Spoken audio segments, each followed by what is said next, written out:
بيته الطيبين الطاهرين صلى الله عليك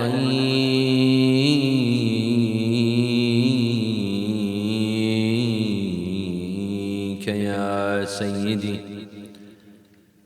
ويا مولاي يا أبا عبد الله صلى الله وسلم عليك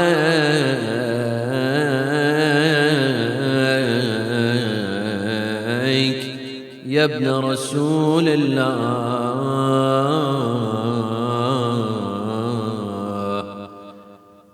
يا رحمة الله الواسعة ويا باب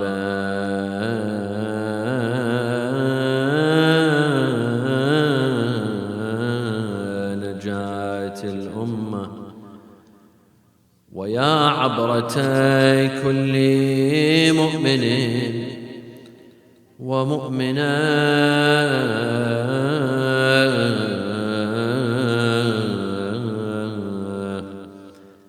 يا ليتنا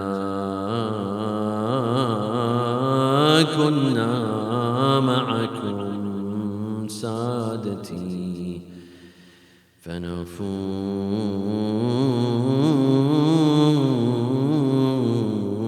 فنفوز فوزا عظيما.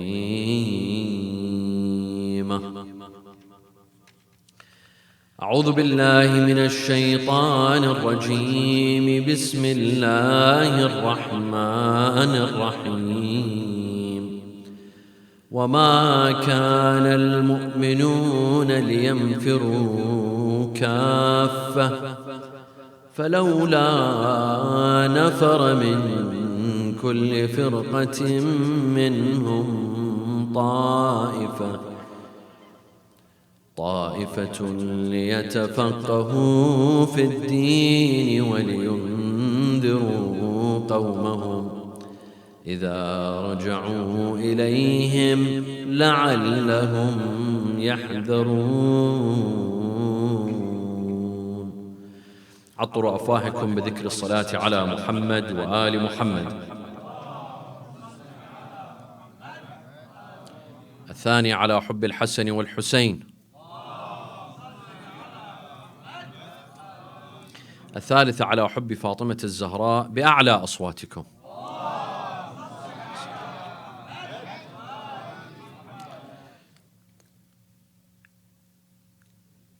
A government, any government in the world, has laws. And these laws are of two types. There are laws that don't change. They are set in stone. Ages pass, decades pass, but these laws are set in stone. For example, in some countries, the age of driving, for example, is 18. This law usually doesn't change. In some countries, it's 16. But this is a set law. For example, in the United States of America, the age of drinking is 21. This law doesn't change. This law is set in stone. And then you have a different type of law, a different set of laws that can change, that can be modified. They're not set in stone. There's a chance that they will be changed in the future. As we've seen in some countries, these laws changed. For example, laws pertaining to abortion. We saw in the United States of America that for a while abortion was banned. And then came a time when the United States Supreme Court allowed performing abortions. And then approximately a year ago, again, there was a ban on abortion. So you see that this law can change from allowing to banning. We saw also in the United States of America the laws on same-sex marriage. First, there was a ban. And then we saw that they allowed such sort of marriage. The legalization of marijuana, for example. In some countries, there was a ban. And then they decided to allow the legalization of marijuana. Hence, there are two types of laws. There are laws that do not change, that are set in stone, and there are laws that change, that have the capability of changing over time. Now, what is the difference between government laws and divine laws? There's several differences, but the main difference is this, is that government laws are man-made. They're human-made. They're made by humans. And humans are not infallible. They commit mistakes. And their knowledge is limited as well. And hence you have lawmakers that continuously make new laws. That is the job of parliaments. In every country, the parliamentarians are lawmakers. They consistently make new laws. And perhaps they will retract. They will retract a law and introduce a different law. Because at the end of the day, they are humans. Their knowledge is limited. They will discover that this law that they've had for decades is no longer applicable. It is no longer useful, and this law needs to be changed to a different law. But with divine laws, who is the lawmaker with divine laws? Allah Azza wa Jal. God is the lawmaker. Allah subhanahu wa ta'ala is all-knowing. Allah subhanahu wa ta'ala will never make a law and then discover that this law is not useful, that is no longer applicable, and hence He has to change the law. This is impossible when it comes to divine laws. طيب. The important question is this. In Islam, can Islamic laws change, or are they set in stone? Laws cannot change in Islam. For example, the law of polygamy, marrying more than one wife. Is this law set in stone until the day of judgment? Or can a day come when a mujtahid will come and say that no, polygamy is no longer applicable and hence it is no longer halal. It was halal when there were wars, when men went to war, and there were a lot of widows, and there were a lot of women kept without husbands. But today we don't have wars, and hence the law of polygamy needs to be changed. Is this possible? Or the obligation of wudu and ghusl. Some might say that this law needs to be changed because it came at a time when water was scarce, people would not shower, it was a hygiene, and hence Islam introduced the concept of wudu and ghusl for people to be clean and be of hygiene. But today there's water everywhere. In every home there's a shower. People shower every day, and hence there's no need for wudu and ghusl every day. Is this possible? Can we say this? Or the law regarding kuffar, and they are najis, they are impure. This was a time when Muslims would not mix with non-Muslims. But today we have Muslims living in non-Islamic societies. They mix with them, they live with them. Some of them marry non-Muslims. They eat with them, they attend to their restaurants, their hotels. Can we change this law of the impurity of non-Muslims? What do we do? There are a lot of people that ask, what do we do when a law is no longer applicable, or it is no longer compatible with the changing times and changing circumstances? Is it possible that this law can change? Now, of course, by the way, a lot of the examples that I mentioned, it is questionable whether they are inapplicable. Who said they are inapplicable? Of course, this is just an example that I mentioned. Otherwise, even polygamy, till today, it could be argued that it is still applicable. Today, we still have wars. Today, we still have a lot of widows. When it comes to wudu and ghusl, they are still applicable. And who said that ghusl and wudu are for hygiene, for cleanliness purposes? If that was the case, we would wash the bottom part of our feet, not the top part of our feet. If it's the issue of cleanliness, why do we wipe the top part of our feet? Why not the bottom part? This shows that it has nothing to do with hygiene or cleanliness. Wudu is an act of worship. Ghusl is an act of worship. These are just examples of whether laws in Islam can change or they cannot change, and we will attempt to answer this question, inshallah. Wa sallu ala Muhammadin wa ali Muhammad. السؤال أيها الأحبة عن الأحكام الشرعية. الحكم الإلهي المنزل من الله عز وجل، هل هذا الحكم يتبدل أو لا يتبدل؟ هناك كثير من الأحكام لربما البعض يسأل أن هذا الحكم لربما لا يليق بزماننا ولا يليق بالبلد الذي نعيشه، فهل هناك مجال لتبدل هذا الحكم أو لاجتهاد جديد أو لا، هذا الحكم يبقى إلى يوم القيامة. Here we have a hadith, my dear brothers and sisters, and this hadith is a principle, قاعدة, أصل. The hadith is found in Al-Kafi, and it has a sahih sanad, sahihatu Zurara. There's no doubt regarding its chain of narrators. Sahihatu Zurara, سألت أبا عبد الله عليه السلام, meaning Al-Imam Al-Sadiq, عن الحلال والحرام. I asked him about halal and haram, whether they are continuous or not. So Imam al-Sadiq says, قال حلال محمد حلال إلى يوم القيامة، حلال أبدا إلى يوم القيامة، وحرامه حرام أبدا إلى يوم القيامة، لا يكون غيره ولا يجيء غيره. The halal of Muhammad will be halal till the day of judgment. And the haram of Muhammad will continue to be haram forever until the day of judgment. This will not change. This will لا يجيء غيره ولا يكون غيره. This will never change. The law will never switch from being halal to haram or from haram to halal. This is the general law. By default, the laws of Islam remain constant and they do not change over time. From place to place, from time to time, they are not meant to be changed. They are meant to remain the same until the day of judgment. This is the general law, the general rule.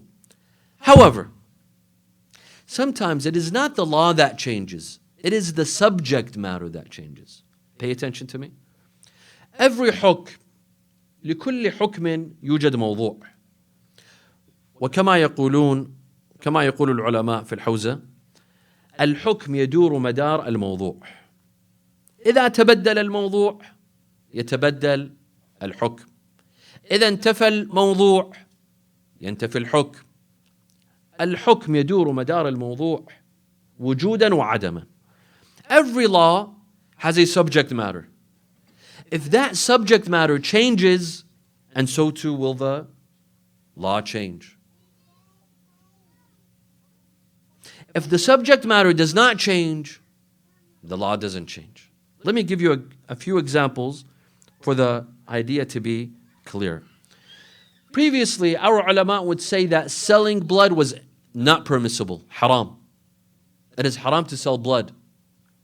This was a consensus amongst ulama. Why? Because blood is useless. لا فائدة فيه. ولذا يحرم بيع الدم. هكذا كان يقول العلماء. Up until recently. Now the consensus among scholars, among ulama, is that selling blood is lawful. Selling blood is halal. What changed? Did they come up with a new hadith? Or a new verse was discovered that they had not discovered before? No. The mawdu' changed. The subject matter changed. Previously, selling blood was haram because it was useless. لا فائدة فيه. لا منفعة فيه. ولذا لا يجوز بيع الدم. Today they discovered that there's so much use in blood. You can save lives with blood. Previously, they had not discovered this scientific use of blood. The only use with blood, our scholars thought, what good? Why would you sell blood? Maybe to drink. Other than that, blood has no value. Today they discovered that blood has value. You can save people's lives. يمكن إنقاذ حياة المئات من الناس من خلال التبرع بالدم. ولذا الفقهاء الذين كانوا يقولون سابقا بعدم جواز بيع الدم اليوم يقولون بجواز بيعه. هل الحكم تبدل؟ لا، الموضوع تبدل. لأن الموضوع تبدل فتبدل الحكم. Because the subject matter changed, hence the law changed with it. Let me give you another example. Playing chess. We have over 60 narrations that forbid playing chess, that say playing chess is haram. Over 60 narrations. However, some ulama, contemporary ulama, they said, hold on a second. Why is playing chess haram? Is it haram just for itself, or because it was a tool of gambling? لأن الشطرنج كان أداة للقمار حرم لعبه. ولكن إذا تبدل الموضوع, if chess becomes a mind game, a game that strengthens your mind, then the subject matter changed. الموضوع تبدل.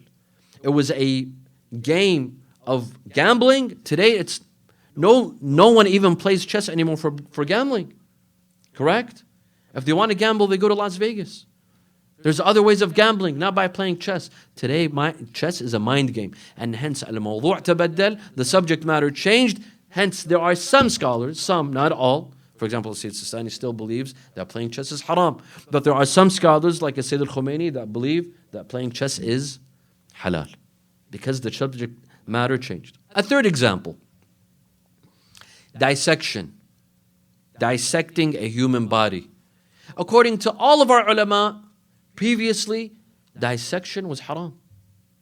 Why? Because it had no purpose. The only purpose behind dissecting a human body was humiliation, to humiliate that body. And this was a practice amongst the Arab. It was called al-muthla, to cut up a piece of body. And we know what they did in Karbala on the day of Ashura. What did they do to the body of Imam Hossein alayhi salam? They cut it into pieces to humiliate that body. And hence Rasulullah would say, إِيَّاكُمْ وَالْمُثْلَةِ. Amir al-Mu'mineen alayhi salam, when he was assassinated, he told his children that Ibn Muljam, إِنَّمَا هِيَ ضَرْبَةٌ بِضَرْبَةٍ. He hit me once, hit him back once. وَإِيَّاكُمْ وَالْمُثْلَةِ. فإني سمعت حبيبي رسول الله صلى الله عليه وآله يقول إياكم والمثلة ولو بالكلب العقور. Do not cut dissect a body, even if with a dog. Even with a dog, don't cut it into pieces because it's humiliating. It's violent. It's aggression. Today, a lot of our ulama, they say dissection is lawful. It is halal. Why? Because they discovered a scientific purpose for dissection. هناك فائدة علمية اليوم في تشريح البدن. سابقا العلماء كانوا يحرمون التشريح، اليوم يجيزون. لماذا؟ التشريح هو واحد، لكن الموضوع تبدل. في الأمس كان يعتبر مثلى، اليوم يعتبر خدمة علمية، إنجاز علمي. When you dissect a body, you discover the human body, the hearts, the organs, the lungs, the kidneys. You can save people's lives. It is no longer humiliating to dissect a human body. And hence, because the subject matter changed, the law changed. صلوا على محمد وآل محمد. طيب. This is the first point. A second point is that there are some laws, they didn't change. They were not to be changed, but they were revealed in a specific context. Some laws came in a specific context, and hence we have to understand that context, the context of the law. It was not meant to be general for all times and all places. هناك أحكام جاءت لزمان معين ولمكان معين، لا أن الحكم تبدل، الحكم لا يتبدل، لكن هو الحكم بحد ذاته بطبيعته جاء لمكان معين ولزمان معين. Let me give you a couple of examples. Several examples that we have.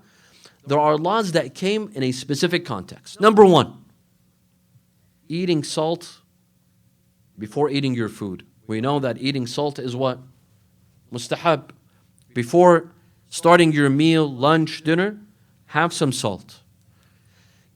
Now, there are some ulama, for example, Sheikh Muhammad Mahdi Shamsuddin, rahmatullah alayh. He says that this law of eating salt before food, it is contextual. Why? Because it came for the Arabian Peninsula, where the weather is hot. People perspire. They sweat. When you sweat, you lose electrolytes. And hence, when you have salt, you replace the electrolytes that you lose when sweating. But for someone who lives, for example, in Switzerland, or Norway, or Sweden, where it's cold most of the year, eating salt before lunch and dinner every day, this will cause you what? High blood pressure. This can damage your health. So this law can actually be contextual. Now, whether this is correct or not correct, what he says is right or wrong, but the idea is that there are some laws that have a specific context. الشيخ محمد مهدي شمس الدين يرى، وهو من الفقهاء الكبار، يرى أن تناول الملح قبل الطعام هذا جاء للجزيرة العربية، يعني لمكان محدد. لماذا؟ لأن الإنسان يتعرق فيفقد الأملاح التي يحتاجها، فيعوض بتناول الملح قبل الطعام. أما الذي يسكن في سويسرا مثلا، هذا ربما يؤثر على صحته، فهذا الحكم جاء لمكان معين ولزمان معين. مثلا, let me give you another example. We have a hadith that encourage procreation, having many children. Rasulullah sallallahu alayhi wa sallam says, تناكحوا تناسلوا فإني أباهي بكم الأمم يوم القيامة ولو بالسقط. Rasulullah encourages procreation. كثرة النسل هذا شيء مستحب ويقول به كثير من الفقهاء، وهناك روايات عديدة تدل على الإكثار من النسل. However, there are some jurists that believe this law is also contextual. It came at a time when the number of Muslims were limited and strength and power was measured by numbers. If you're a country, if you're a nation with bigger numbers, that means you're a strong nation. You're a powerful nation. If you're a nation with small numbers, you're outnumbered, you can easily be conquered. An army can come outside and conquer you.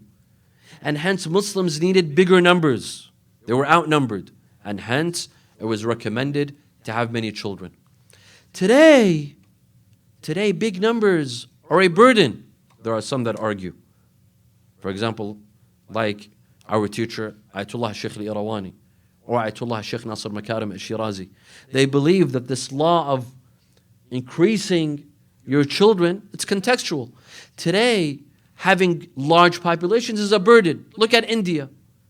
India has billions. But look at the amount of poverty that there is. Having bigger numbers is a burden on the government, on the country. البعض يرى كشيخنا الأستاذ الإيرواني والشيخ ناصر مكارم الشيرازي يرون أن الحكم استحباب تكثير النسل هذا جاء لزمن معين، حينما كان عدد المسلمين في قلة، كانوا بحاجة إلى تكثير السواد، لأن الكثرة تعني القوة. لكن اليوم نرى العكس، كلما كان عدد السكان أقل، كما مثلا في الدول الخليجية نرى أن الازدهار أكثر، الازدهار في الاقتصاد أكثر. Of course, this can also be contested. Why? Because big numbers today is also a sign of strength. That's why Western countries, they open the door of migration. They want immigrants. It's better for their economy. They need migrants. They need bigger numbers. So this is just an example. طبعا هذا مثال ربما يشكل على هذا المطلب. ويقال أن الكثرة اليوم أيضا مطلوبة، وهي أيضا علامة القوة. ولذلك الدول الغربية تفتح باب الهجرة. يحتاجون المهاجرين. المهاجرون يشكلون قوة اقتصادية لهذا البلد. Another example is dyeing one's beard. We know that Rasulullah sallallahu alaihi wasallam would dye his beard. And it is the sunnah of Rasulullah to dye one's beard. However, was this contextual to a specific time and place? Or is this a general law that to put henna and to dye your beard is mustahab until the Day of Judgment? Amir al-Mu'mineen, Imam Ali alayhi salam, he tells us. Amir al-Mu'mineen في نهج البلاغة سئل عن قول رسول الله صلى الله عليه وآله غيروا الشيب ولا تشبهوا باليهود. Amir al-Mu'mineen was asked that Rasulullah said غيروا الشيب, don't keep a white beard, dye your beard, ولا تشبهوا باليهود, and do not resemble the Jews. What do you have to say about this? Should we dye our beards? أمير المؤمنين, he says, يقول أمير المؤمنين في الجواب عن هذا السؤال يقول إنما قال صلى الله عليه وآله وسلم ذلك والدين قل فأما اليوم وقد اتسع نطاقه وضرب بجيرانه فامرئ وما اختار. He says that Rasulullah said this at a time when Muslims were outnumbered. Rasulullah wanted Muslims to look young in front of the enemies, and hence dye your beard. If you have a white beard, dye it, so that the enemies, when they look at Muslims, when they're outnumbered, they don't say that Muslims are weak. No, they're strong, they're young. No one would think of taking advantage of them. Amir al-Mu'mineen says, but today Muslims are everywhere. And Amir al-Mu'mineen was saying this when? 30 years after the revelation. 30 years after the demise of Rasulullah sallallahu alaihi wasallam. He says today Muslims are everywhere. Today it's your choice. Do you like to dye your beard or you don't want to dye your beard? It's up to you. You see how Amir al-Mu'mineen contextualizes the hadith. Amir al-Mu'mineen فهم من قول رسول الله صلى الله عليه وآله أن هذا الحديث أن هذا الحكم بتغيير الشيب خاص بزمان معين. حينما كان عدد المسلمين العدد كان قليلا، لكن إذا ازداد العدد ولا يوجد خوف من قبل الأعداء ولا نحتاج إلى إظهار بمظهر الشباب فالحكم أيضا يتبدل. لماذا؟ لأن الموضوع قد تبدل. طيب. Another example. This is found in من لا يحضره الفقيه by الشيخ الصدوق. الشيخ الصدوق mentions a hadith عن النبي صلى الله عليه وآله. He says قال النبي صلى الله عليه وآله الفرق بين المسلمين والمشركين التحلي بالعمائم. The difference between Muslims and polytheists is turbans. Muslims wear turbans, polytheists don't wear turbans. طيب. So what do you understand from this hadith? That Muslims should wear turbans. It is recommended that you wear a turban. However, As-Saduq himself, he comments on this hadith. He says, وَذَلِكَ فِي أَوَّلِ الْإِسْلَامِ وَابْتِدَائِهِ. He says this law of wearing turbans, it is recommended to wear a turban when? In the beginning of Islam, when Muslims were outnumbered, when Muslims needed to stand out. How do they stand out? By wearing turbans. But now that Muslims are everywhere, they don't need to stand out. So As-Saduq understands from this hadith, As-Saduq فهم من هذا الحديث أن هذا الحكم يختص بأول الإسلام وفي ابتداء الإسلام وليس مطلقا لكل زمان ومكان. لأن اليوم المسلمون ليسوا بحاجة إلى أن ينفردوا بالملبس وبالزي وبالشكل، لأن الإسلام قد انتشر في كل مكان. طيب. Another example. We have a hadith that Rasulullah sallallahu alayhi wa alihi wasallam in Hajj, in the state of Ihram, and specifically in Tawaf, he asked his companions when they wear their Ihram, take out your arms. Take out your arm. Don't cover your arm with the Ihram. No, take it out. And jog. In the state of Tawaf, jog. طيب. But was this law general for all times? Today, our fuqaha don't say this. In fact, those who take out their arms in the state of Ihram is whom? Our Sunni brothers and sisters. We don't do this. Our ulama don't tell us to do this. Nor do we jog in the state of Tawaf. So what happened? This hadith explains. عن زرارة سألت أبا جعفر عليه السلام عن الطواف أيرمل فيه الرجل. يرمل يعني jogs, walk fast in the state of Tawaf.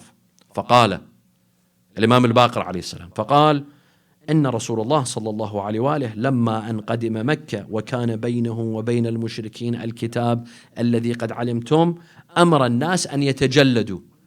When did this happen? The year after صلح الحديبية. عاما بعد صلح الحديبية في سنة العمرة القضاء، حينما قضى رسول الله وأصحابه قضوا العمرة التي منعوا منها في السنة السابقة. المشركون منعوا رسول الله من دخول مكة، ولذا وقع صلح الحديبية. في السنة اللاحقة حينما ذهبوا إلى العمرة، that year, the year that Rasulullah went to Umrah after Sulh al-Hudaybiyah, the peace treaty of Hudaybiyah, when they entered, Rasulullah told his companions that take out your arms and jog in tawaf. أمر الناس أن يتجلدوا وقال أخرجوا أعضادكم. وأخرج رسول الله صلى الله عليه وآله ثم رمل بالبيت ليريهم أنه لم يصبهم جهد. Why? Why did Rasulullah tell the companions to take out your arms and jog? Because the mushrikeen, they were spying on the Muslims when they were performing their umrah. Rasulullah wanted to show that Muslims were what? Strong. Look at our arms. We can jog. Because they were outnumbered. And the mushrikeen, they were looking at them. They were spying on them. Rasulullah wanted to give them an image that Muslims were strong. That you should be afraid of us. We will come back for you. فمن أجل ذلك يرمل الناس وأنا لأمشي مشيا. Imam al-Baqir alayhi salam, he says, however, I don't jog. I walk. وقد كان علي بن الحسين عليه السلام يمشي مشيا. Ali ibn Hussein, Imam Zayn al-Abidin, he would walk, he would not jog. Meaning that the Imams, themselves, they understood from the hadith, from the law of taking out your arm and jogging the tawaf, that it was what? Contextual. It was not general for all times. It was specific to that umrah or to that time period. طيب. Another example of laws that have a specific context. هناك مثال أيها الأحبة، مثال آخر لحكم جاء لزمان معين، وهو النهي عن أكل الحمر الأهلية أو الحمير الأهلية. Eating donkeys, of course, I don't think any of you crave eating donkeys. Any of us crave eating donkeys. But it is halal. At the end of the day, it is halal. You can eat a donkey if you want. If you're into that sort of thing, knock yourself out. However, there was a time period in which Rasulullah banned eating donkeys. When? In the Battle of Khaybar. Rasulullah banned. Why? Because the Muslims, they went from Medina to Khaybar and they had to come back. And what was the tool of transportation? Donkeys. So if you were going to eat your tool of transportation, guess what? You're going to be walking a very long distance. And hence Rasulullah banned eating these donkeys. صحيحة محمد بن مسلم وزرارة عن أبي جعفر عليه السلام أنهما سألاه عن أكل لحوم الحمر الأهلية، فقال نهى رسول الله صلى الله عليه وآله عنها وعن أكلها يوم خيبر، وإنما نهى عن أكلها في ذلك الوقت لأنها كانت حمولة الناس، وإنما الحرام ما حرم الله عز وجل في القرآن. Rasulullah made this ban for a specific context because they used these donkeys for transportation. If you were going to eat them, you're not going to use them for transportation. So we understand that this law has a specific context. طيب. A last example, and we heard about this law that I'm about to say specifically during COVID, that Rasulullah sallallahu alaihi wasallam had banned the people of a city that has a pandemic from leaving that city. We heard this a lot during the days of COVID. هناك مثال أيها الأحبة مهم يجب أن نعرفه، وقد جاء في سياق معين. اشتهر عن النبي صلى الله عليه وآله أنه قال في زمن الوباء لا يجوز الخروج من المدينة، عليك أن تبقى في زمن الوباء في المدينة ولا يجوز لك أن تخرج. لكن هل هذا صحيح؟ هناك حديث، لكن الكثير من الناس لم يفهم معنى الحديث. This law of not leaving the city during a pandemic, it was misunderstood. It was misunderstood. And Al-Imam Al-Kazim was asked about this hadith. He explains. سأل بعض أصحابنا أبا الحسن. Abu al-Hasan means Al-Imam Al-Kazim alayhi salam. Because there are three. Abu al-Hasan, there are three. In the hadith, immediately we think Abu al-Hasan is whom? Amir al-Mu'mineen. This is not correct. In the fiqh traditions, Abu al-Hasan is three. Al-Imam Al-Kazim, Al-Imam Al-Rida, wal-Imam Al-Hadi. The first is Abu al-Hasan al-Awwal. The second is Abu al-Hasan al-Thani. The third is Abu al-Hasan al-Thalith. This is in Al-Kafi and our fiqh traditions. This is Al-Imam Al-Kazim. سأل بعض أصحابنا أبا الحسن عليه السلام عن الطاعون يقع في بلدة وأنا فيها أتحول عنها فقال نعم. I'm in a city that has a pandemic. Can I leave the city? The Imam said yes. ففي القرية وأنا فيها أتحول عنها. What if I'm in a town, in a village, and there's a pandemic? Can I leave? قال نعم. He said yes. ففي الدار وأنا فيها أتحول عنها. What about a house? There's people with a pandemic like COVID in a house. Can I leave the house or do I have to quarantine? The Imam said نعم, you can leave. قلت فإننا نتحدث أن رسول الله صلى الله عليه وآله قال الفرار من الطاعون كالفرار من الزحف. He said, but I heard that Rasulullah said fleeing from a pandemic is like fleeing from the battleground. Al-firaru min al-zahf. And we know that fleeing from the battleground is one of the gravest sins. Min al-kaba'ir, al-firaru min al-zahf. So Al-Imam Al-Kazim, he explains the hadith of Rasulullah. قال إن رسول الله صلى الله عليه وآله إنما قال هذا في قوم كانوا يكونون في الثغور وفي نحو العدو فيقع الطاعون فيخلون أماكنهم يفرون منها فقال رسول الله ذلك فيهم.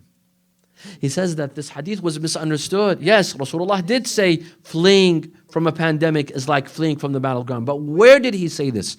He said this about soldiers that were protecting the border, and there was a pandemic, they ran away. They left the borders unguarded. And hence Rasulullah said that fleeing from a pandemic is like fleeing from the battleground. الحديث جاء في سياق معين يتحدث مع أقوام معينين ولا أطلاق للحديث، لكن الكثير من الناس جهل هذا المعنى، تصور أن الحديث مطلق لكل زمان ومكان. طيب صلوا على محمد وآل محمد. Let's go back. Do laws change or not change? Laws do not change, my dear friends. حلال محمد حلال أبدا إلى يوم القيامة وحرام حرام أبدا إلى يوم القيامة. Laws do not change. However, the understanding of fuqaha might change. The اجتهاد of a mujtahid might change. الحكم لا يتبدل ولكن قناعة الفقيه لربما تتبدل. اجتهاد المجتهد لربما يتبدل. فنحن نتصور أن الحكم تبدل. لا، الحكم لم يتبدل لكن الاجتهاد تبدل. You see, اجتهاد has evolved, my dear friends, from the time of Al-Mufid and Al-Saduq until our time. This whole time frame of 1,100, 1,200 years, ijtihad evolved. The tools of ijtihad evolved. For example, ijma', al-ijma'. Our scholars believe that ijma' was binding, it has an authority. Al-ijma' حجة. هكذا كان يرى العلماء أن الإجماع حجة. اليوم كثير من العلماء يقولون الإجماع مو حجة. السيد الخوئي يقول الإجماع مو حجة. Today there are scholars like Sayed Al-Khou'i, they say consensus does not have any authority. Let all of the scholars say that so and so is haram. But if I don't have proof, I can't say that it is haram. Just because there's a consensus without proof for me is not sufficient. And hence, ijtihad can evolve. Our utensils, our tools of ijtihad may evolve. And due to the evolution of ijtihad, our understandings might change.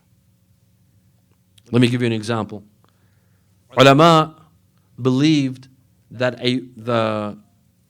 A well can become najis. A well of water, for example, if a dog falls in a well of water, he will contaminate that well, it becomes najis. العلماء كانوا سابقا يرون أن ماء البئر يتنجس إذا سقط فيه كلب مثلا أو فأرة وماتت فيه ماء البئر يتنجس. However, until المحقق الحلي والعلام الحلي. المحقق الحلي came and said no. The water of a well does not become najis. Why? Because it has a foundation. Because it is continuously changing. The water of a well is not static. It has a source, and hence it will never become najis. ولذا الحكم تبدل من بعد المحقق الحلي. جميع العلماء يقولون أن ماء البئر لا يتنجس.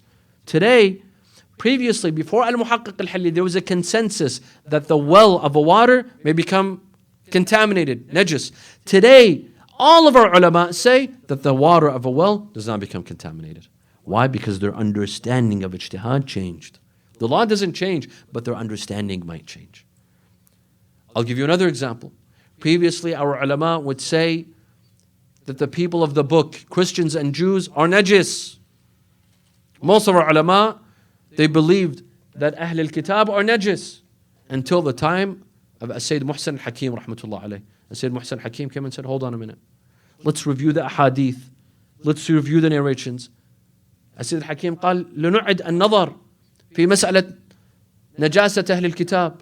هل الروايات تشير إلى النجاسة؟ لا. الروايات تشير إلى النجاسة العرضية لأنهم يشربون الخمر ويأكلون الخنزير. Sayed Al-Hakim, he said, no.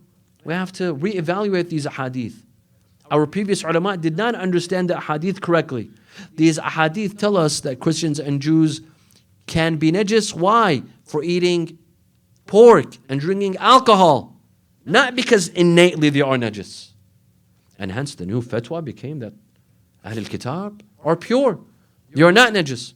And that is the view of Sayyid Sistani as well. And a lot of our ulama, they believe that Ahl al-Kitab are tahir. They are not najis. Another example, copyrights. Up until recently, our ulama believe that there is no such thing as copyrights. There's a book authored by someone. Do you want to go and publish it? You could go and publish it. You can go and publish it. And you don't need to seek permission from the author. Today, some ulama have changed their perspective. They say, no, copyrights have ownership. Copyrights, when you publish a book, you own its copyrights. It's yours to own. It has value, and hence no one can publish that book. The understanding changed. The understanding changed, and hence, according to some ulama, the law changed accordingly. طيب. Some laws, we think that they are general. They are general commandments, general laws. However, they are actually temporary measures. If you are following with me, send a loud salawat.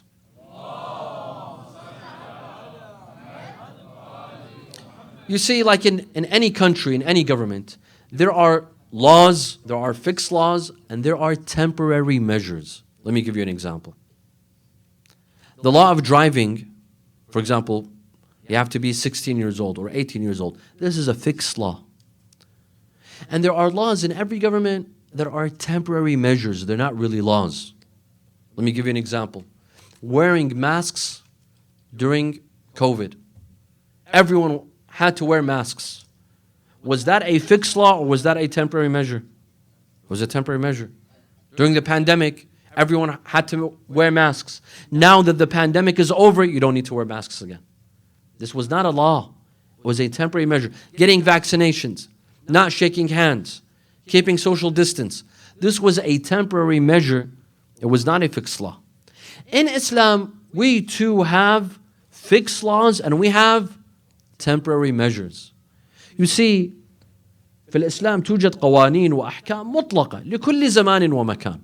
وهناك أحكام تدبيرية ولائية صدرت من النبي صلى الله عليه وآله أو من المعصوم بما هو ولي الأمر لا بما هو مشرع. لأن النبي صلى الله عليه وآله له صفتان: صفة المشرع وصفة الحاكمية. Rasulullah sallallahu alayhi wa alayhi has two qualities. One quality is that he's a legislator. Legislates laws for all times and all places. And the other quality that he had was that he was the head of state. He was the head of the government.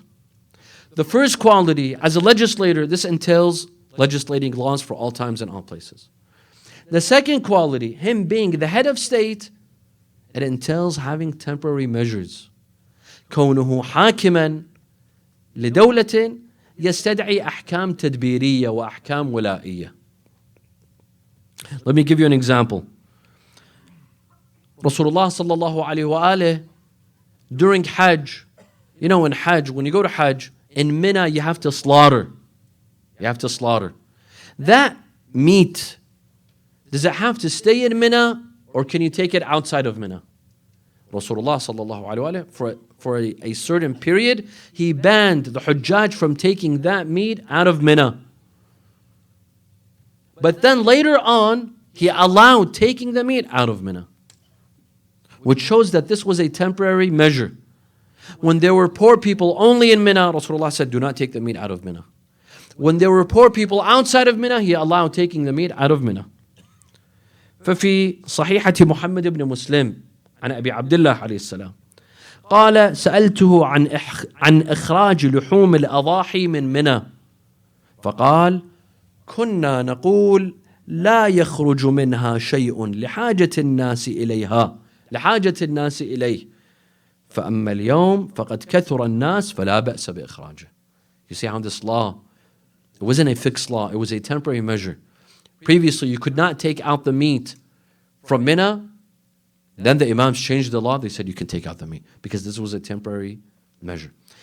This hukum tadbiri, it seems that amongst the first scholars that paid attention to the existence of temporary measures in Islamic law was Sayed Muhammad Baqir al-Sadr rahmatullahi alayhi. In his book Iqtisaduna,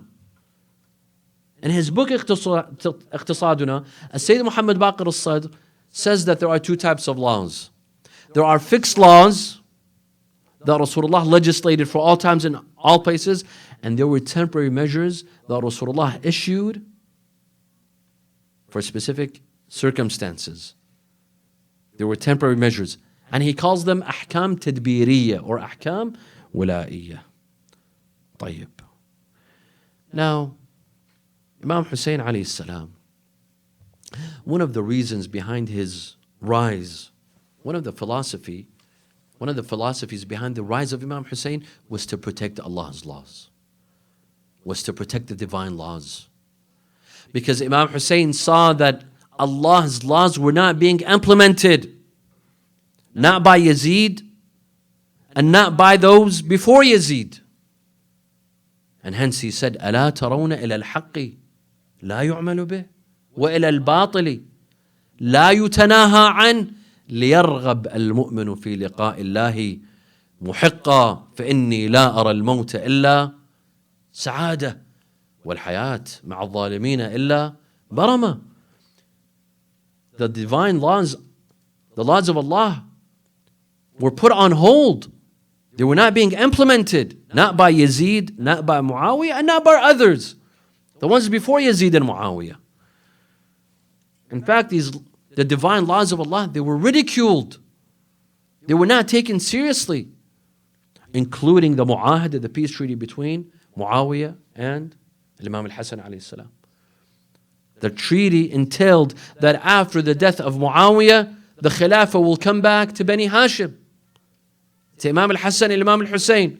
Yet Yazid took the peace treaty. He tore it, he stepped on it, and he brought his son Yazid. And hence, Imam al-Hussein alayhi salam, he said his famous quote, he said, فَعَلَى الْإِسْلَامِ السَّلَامِ إِذَا ابْتُلِيَتِ الْأُمَّةِ بِرَاعٍ مثل Yazid. Say salam to Islam, meaning Islam will no longer exist if the Khalifa, the one who is representing Rasulullah, is a person like Yazid. So one of the reasons why Imam Hussein rose was to protect divine laws, to protect the laws of Allah, because these laws are dignified. They have a sanctity. They have to be protected, even if it means that the holy blood of Imam Hussein was going to be spilled to protect the laws of Allah. طيب.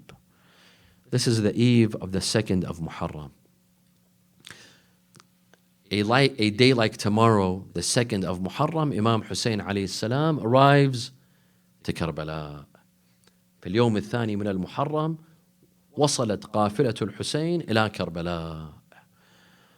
All of a sudden, the caravan is in the middle of the desert. All of a sudden, the horse of Imam Hussein stops. وقف الفرس. فالإمام حسين عليه السلام يطالب بفرس آخر. He asks for another horse. The second horse doesn't move. فيطالب بفرس ثالث ورابع وخامس.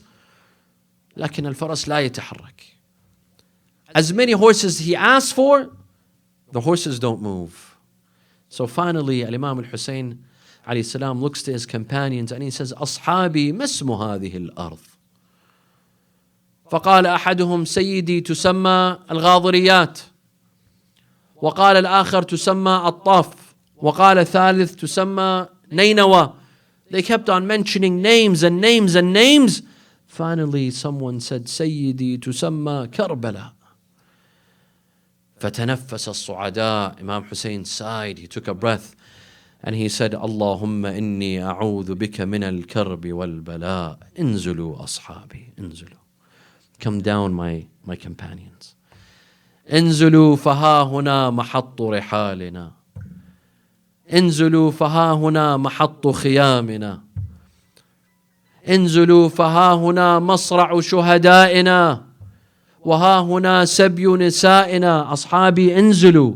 This is where we will camp. This is where our tents will be. This is where our blood will be spilt. This is where our bodies will be trampled. This is where our women will be taken as captives. قالوا تسمى كربلاء. فتنفس الصعداء وقال هنا حلول فنائي. حطوا الرحايا الفذا محط رحالنا. وهنا تكون مصارع الشهداء. حطوا الرحال فذا مناخ ركابنا. وبهذه والله سبي نسائي. إن كان هذه كربلاء بشر بلايا. سمعني صوتك. إن كان هذه كربلاء بشر بلايا. ونزلوا ترى لاحت علامات المنايا. لازم بجانبها النهار نقضي ضمايا. واجسادنا تبقى على الغبرة سليبة. كم شاب ما يهنى بشباب يظل معفو. كلنا بتراه نظل عرايا ما لنا قبور. هذه مصارعنا وعدنا يوم عاشور.